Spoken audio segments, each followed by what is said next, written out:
as somebody who has come with the medical background, when you are applying this with patients that you're working and you're seeing that it works, what would you tell those people who are like, all this is nonsense?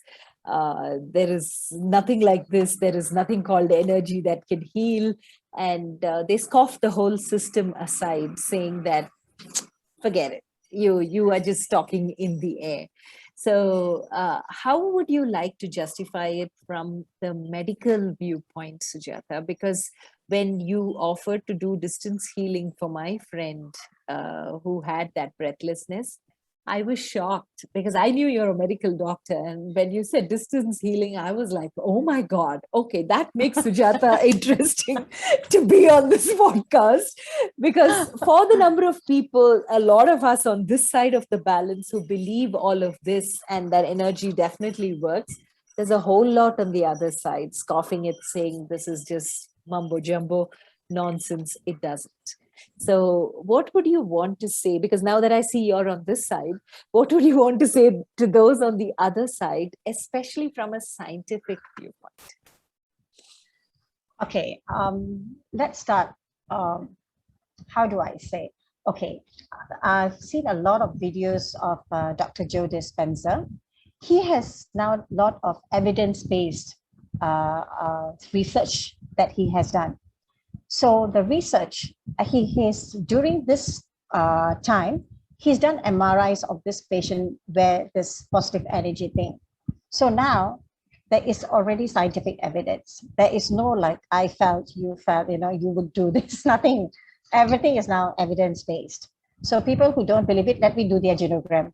So from then, they were like, oh, oops, that kind of thing. So it all starts with your genogram. That's when you just surface. I don't know how to tell you this until and unless, probably everyone who's listening onto this show, it's like a reunion now. Go back, draw your family tree, and find out the connections. Somehow, some new story will actually surface. That's when you'll be intrigued to find out even more. So that's how it all will start.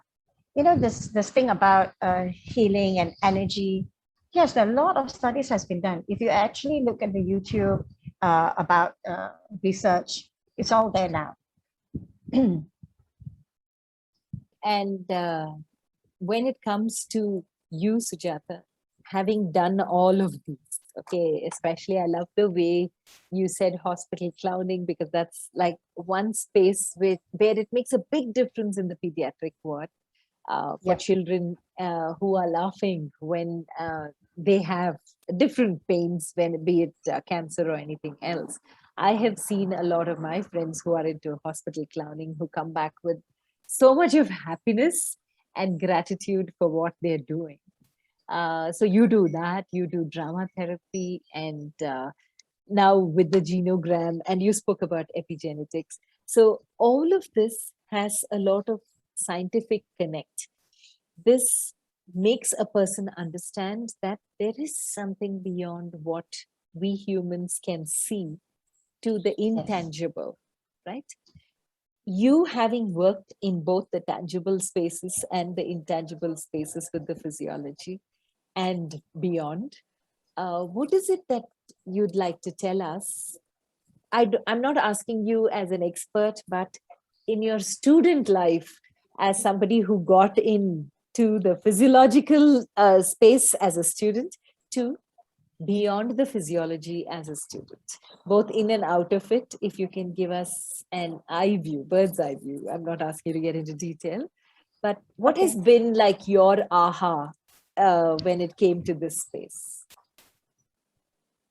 To tell you frankly, doing medicine is just all about, facts and evidence-based and things like that.